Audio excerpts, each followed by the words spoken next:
Alors bonsoir, on est bien sur Fréquence 7. Oui, bonsoir. Et ce soir vous allez voyager, parce qu'en fait on se retrouve, Richard, invité à Fréquence 7 ce soir. Moi je me rendais pas compte à quel point tu avais voyagé et tu vas voyager encore puisque tu vas partir dans quelques jours pour l'Amérique du Sud, que tu connais bien, puisque tu es quand même allé un paquet de fois. Oui, alors je ne sais pas si on connaît bien un jour, mais alors ce que je peux dire, c'est que j'ai principalement voyagé pour faire vivre mon internationalisme. C'est-à-dire que une grande majorité des voyages que j'ai pu faire, donc c'était dans des cadres militants, dans des cadres pour défendre des causes et se solidariser donc avec des luttes. Voilà. Oui, donc oui, tu es solidaire d'abord ce soir parce que évidemment c'est le voyage en Amérique du Sud, mais aussi parce que tu expliques que c'est pour faire vivre ton internationalisme. Alors là, tu vas y aller parce que qu'est-ce qui est organisé, tu y vas un mois là, mais le truc il est dans quelques jours, dans quelques temps. Voilà. Moi je vais participer donc fin novembre. Donc, à la 10e rencontre internationale de l'économie des travailleurs et des travailleuses, donc qui va se dérouler donc à La Rioja. Donc, c'est une petite ville dans le centre-ouest de l'Argentine, pas très loin de la cordillère des Andes. Et donc la particularité de cette province, c'est qu'il y a pas mal d'entreprises qui ont été récupérées par les travailleurs. Bon, il y en a un peu dans toute l'Argentine, mais donc ce réseau, il organise tous les 2 ans donc des rencontres internationales, donc mondiales. Donc dans un cadre d'autogestion aussi Alors en fait, oui, c'est-à-dire l'économie des travailleurs, c'est basé sur les expériences d'autogestion, de récupération d'outils de travail et gestion ouvrière, gestion démocratique. Et donc ça comprend des coopératives, mais pas n'importe quelle coopérative. Il faut qu'elles aient des principes autogestionnaires qui reposent, mais surtout qui s'inscrivent dans un processus de récupération de l'outil de travail, c'est-à-dire souvent, donc, ce sont des luttes, des occupations qui peuvent être de plusieurs mois, un peu à l'image de ce qui s'est passé donc à Fralib entre 2011 et 2014. Et donc c'est le même processus. Et à un moment donné, donc il y a reprise de la production. Et donc gestion avec une gestion ouvrière. Et donc dans ce réseau, on trouve à la fois donc des milieux universitaires, parce que dans le cadre de l'Université de Buenos Aires, il y a un programme qui s'appelle Facultad Abierta, qui est faculté ouverte, qui a été créé en 2003 pour suivre un peu ces expériences. Et à partir de 2007, donc, il y a eu des rencontres internationales. Donc, c'est la première en 2007 et en 2025, donc la 10e. D'accord. Et alors, tu parlais de Fralib. Il y a plein de nos auditeurs qui ne sauront pas vraiment de quoi tu parles. Est-ce que tu peux un tout petit peu préciser ?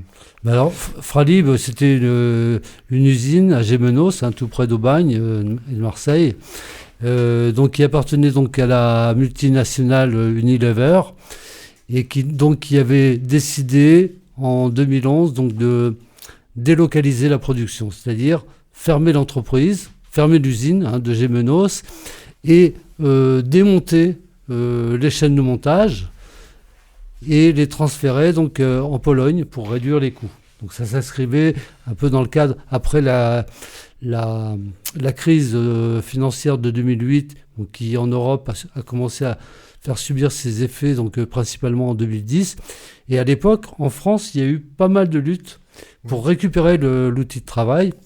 Et donc, à Fralib, ils ont occupé l'usine pendant 1334 jours, d'où le nom de la marque aujourd'hui, de la coopérative qui s'appelle aujourd'hui Scopti, qui continue à conditionner du thé, entre autres, mais conditionner donc des herbes. Et donc, Fralib, d'ailleurs,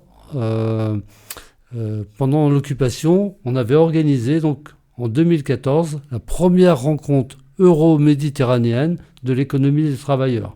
C'est-à-dire que j'évoquais tout à l'heure le réseau mondial qui est né donc en Argentine, et à partir de 2013, il y a eu une volonté de s'élargir, et donc on a donc constitué donc un réseau euro-méditerranéen. On considère que l'Europe, c'est aussi le bassin méditerranéen, et donc pour qu'il y ait aussi donc ces partages d'expériences, ces confrontations ces confrontations entre à la fois donc des réseaux universitaires et puis les travailleurs. Et donc alors tout ça s'inscrit en fait, et ton voyage dans quelques jours et ce dont tu parlais de Fralib, là, tout ça s'inscrit dans un cursus très long, en fait, parce que tu disais, tu as commencé à y aller il y a 40 ans en Amérique du Sud. Mon premier voyage en Amérique latine, c'était dans le cadre d'une brigade internationale de solidarité. Alors, brigade internationale, ça évoque un peu juillet 36, juillet 36 plutôt en Espagne, mais donc ça s'appelait comme ça, donc... En 1979, il y a eu la révolution sandiniste au Nicaragua, et donc au bout de 2 ans à peu près, à partir de 81, il a été décidé d'envoyer donc des volontaires dans des brigades pour soutenir, pour se solidariser donc avec cette révolution sandiniste qui entendait donc changer le sort des populations donc de ce pays. Et donc, il y avait tout un mouvement international. Et donc, ça a été mon premier séjour en Amérique latine, avec une immersion totale, puisqu'on était dans les petits villages, et chacun était hébergé dans une famille. D'accord. Et là, tu disais que tu es resté 3 mois, c'est ça ? Oui. Donc, alors justement... Parallèlement à ça, tu as appris l'espagnol, parce que voilà, il faut arriver à... Mon apprentissage de l'espagnol s'est fait à partir de là, oui, effectivement. Lors de la première brigade, je m'exprimais un peu, mais pas très bien, mais... Après, il y a eu des raisons personnelles qui ont fait que je me suis perfectionné dans cette langue. D'accord. Ouais. Et bon, oui, alors c'est énorme quand même, parce que tu parlais de Porto Alegre aussi. Voilà, donc t'es allé, comment dire, très souvent, enfin souvent. Alors j'ai remarqué que moi je te dis Amérique du Sud et toi tu dis Amérique latine. Oui, alors c'est le vieux débat. Ouais. C'est le vieux débat parce que certains parlent d'Amérique latine, donc qui inclut donc effectivement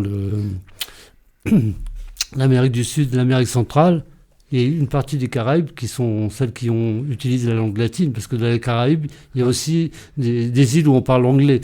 Ouais. Et bien cette qualification de latine, ça renvoie aussi à la colonisation, c'est-à-dire que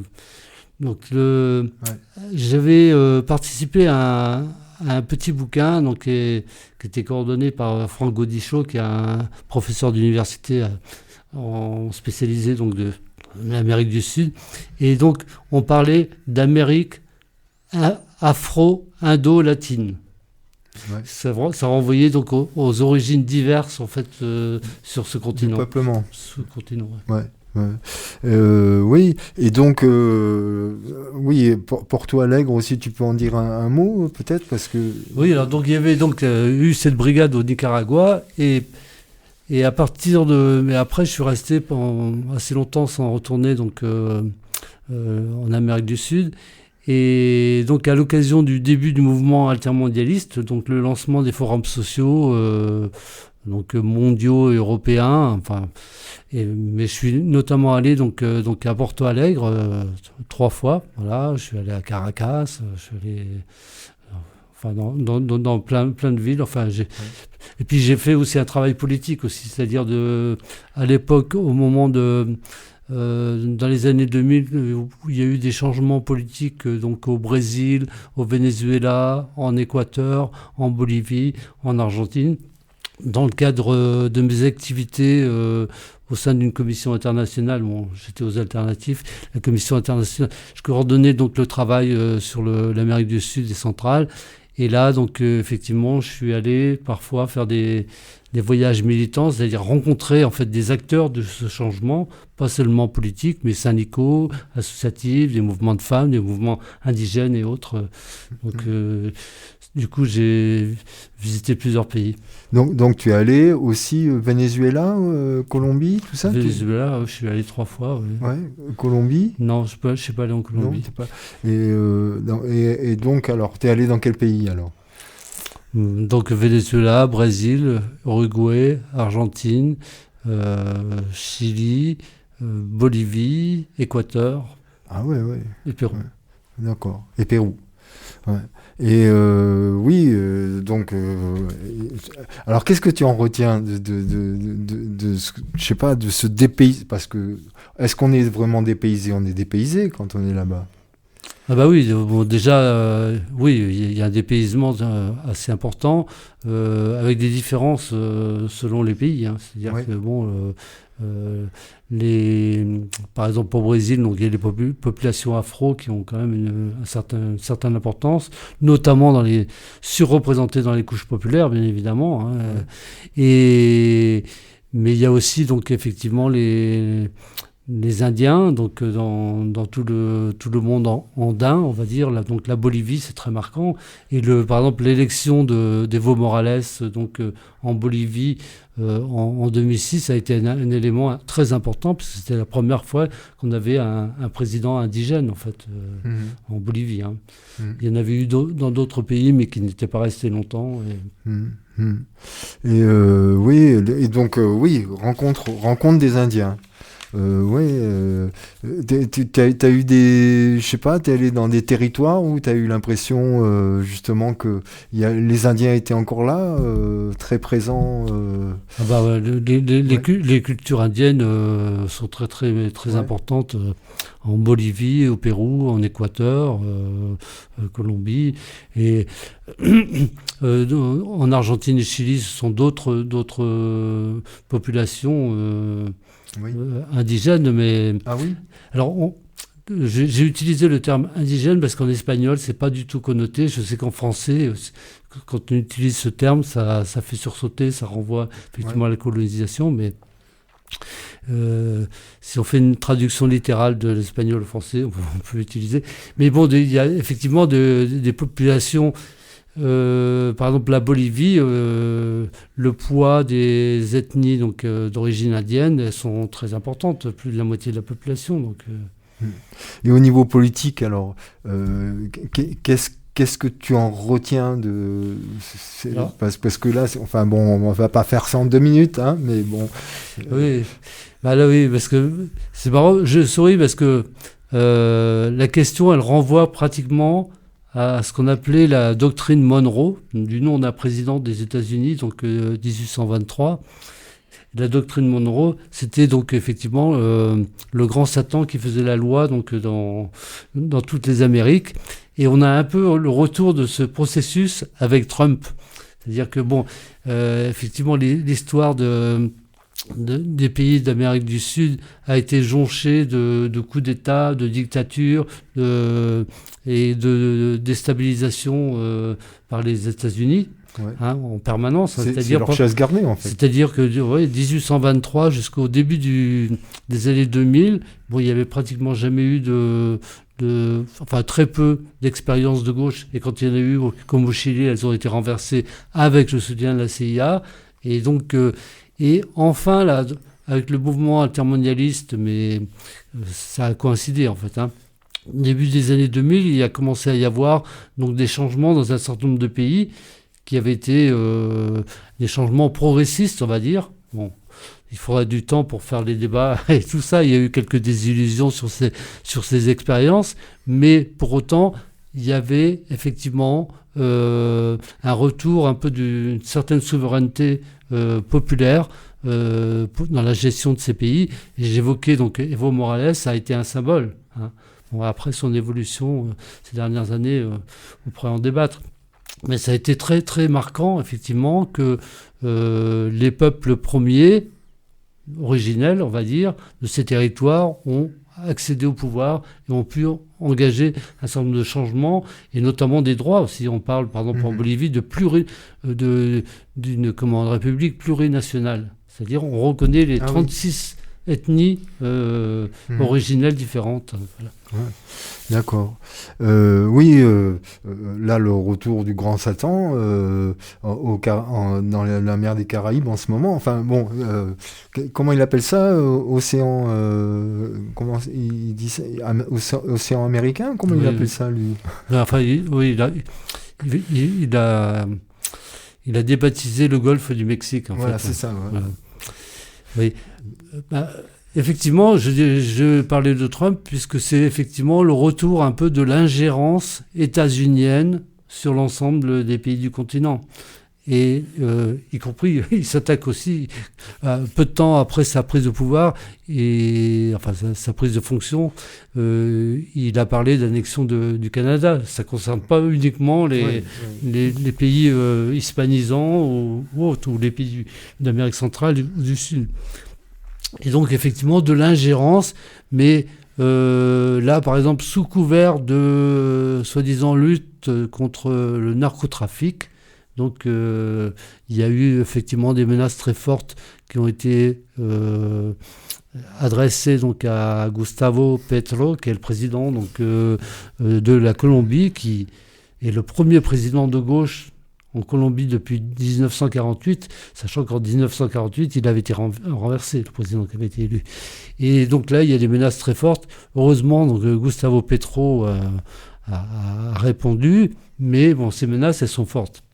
Et il y a des menaces également donc, vis-à-vis du Venezuela, donc, d'où sortirait donc,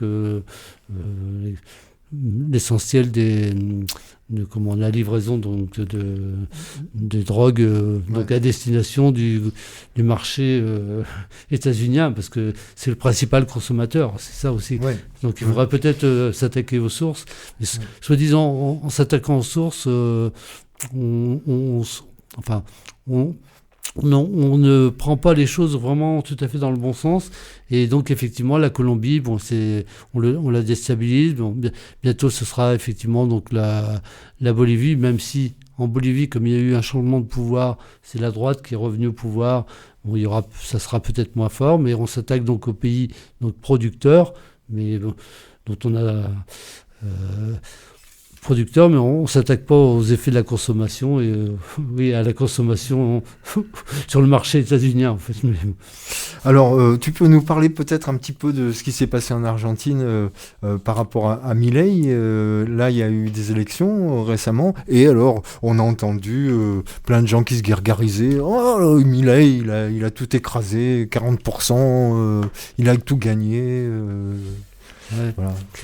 Alors oui, il y a eu des élections donc générales en demi-mandat, donc le 26 octobre dernier. Donc l'élection de mi-mandat, il s'agissait en fait de remplacer la moitié des députés et un tiers des sénateurs. Bon, il faut savoir que Milei, donc avec sa coalition La Libertad Avanza, la liberté avance. Il n'existe pas depuis très longtemps, et donc il n'avait pas beaucoup d'élus. Ils avaient eu quelques élus il y a 2 ans, mais pas beaucoup. Et donc là, effectivement, Milei, la coalition a gagné ces élections, mais ça n'a pas été un grand succès, puisque ils ont obtenu 40,7% des suffrages, mais ça inclut... cette coalition, elle inclut quand même une partie de la droite classique, traditionnelle, argentine, et notamment donc le PRO, qui est le parti de Macri, qui est l'ancien maire de Buenos Aires. Et donc,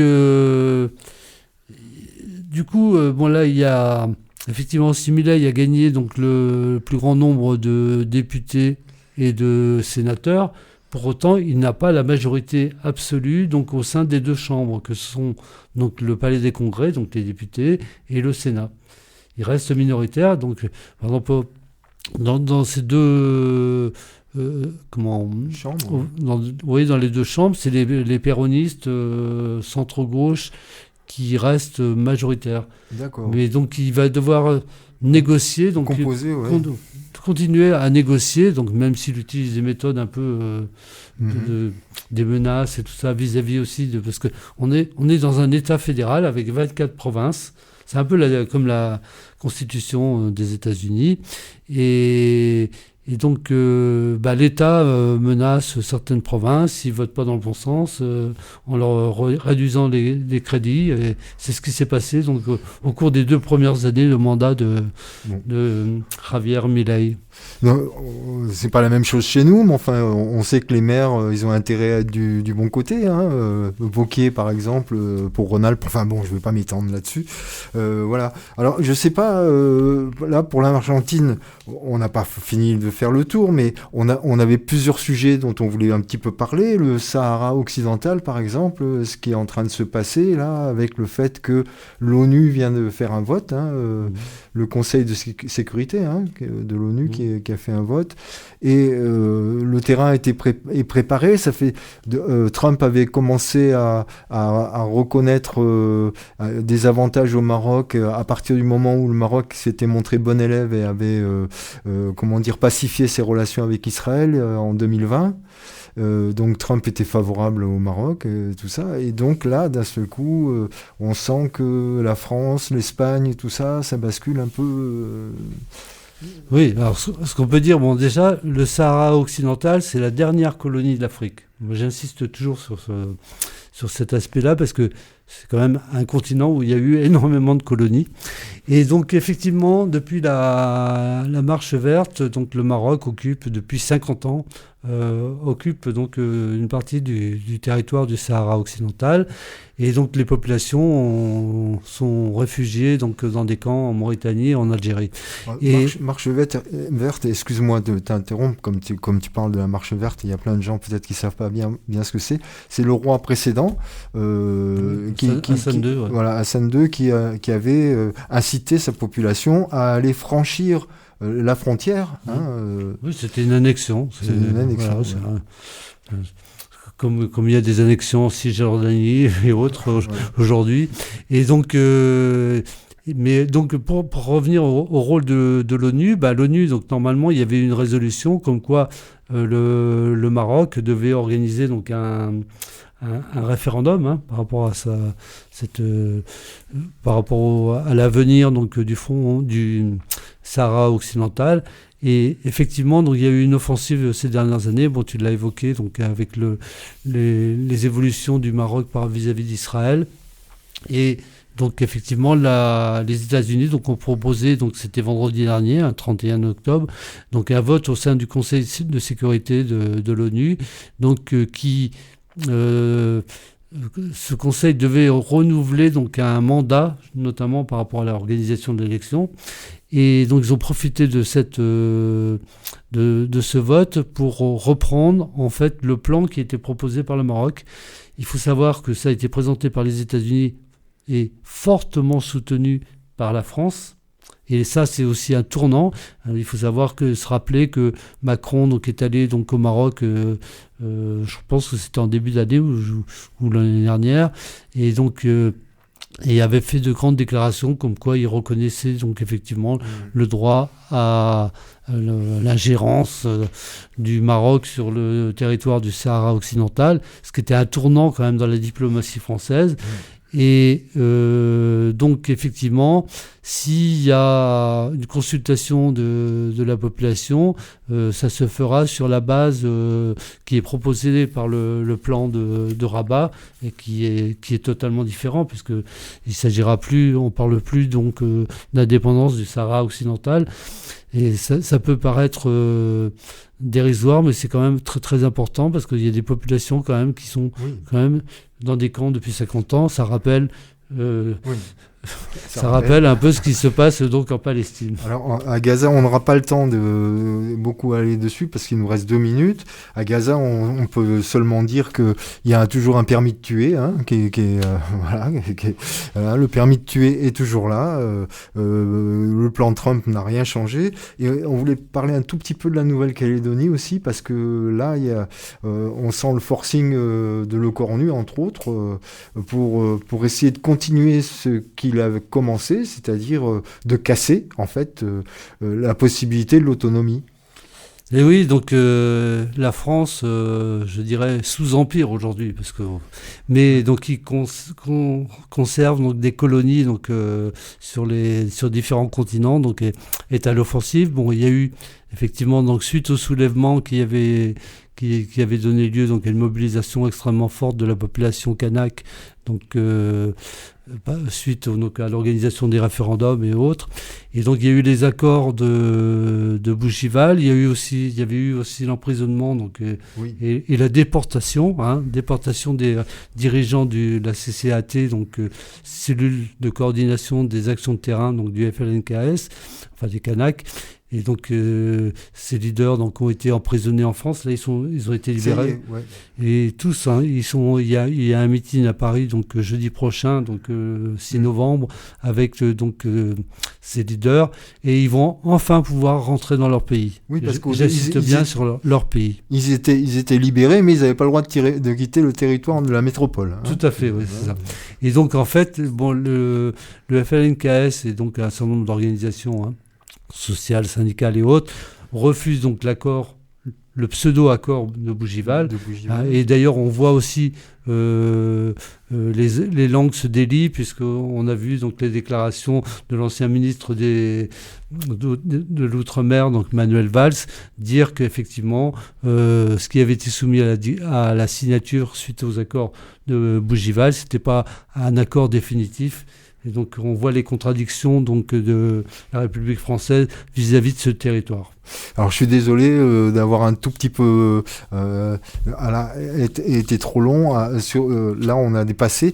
Juste sur le budget, catastrophe, c'est toujours du néolibéralisme à fond la caisse. Oui, alors je dirais que ce projet de budget s'inscrit dans le prolongement de 40 ans de politique néolibérale, qui tend avec un discours qui tend à remettre en question le système de redistribution sociale, donc qui tend à réduire les prestations sociales, et surtout un discours totalement idéologique qui consiste à refuser d'augmenter les impôts, alors qu'on voit qu'il y a une concentration de la richesse.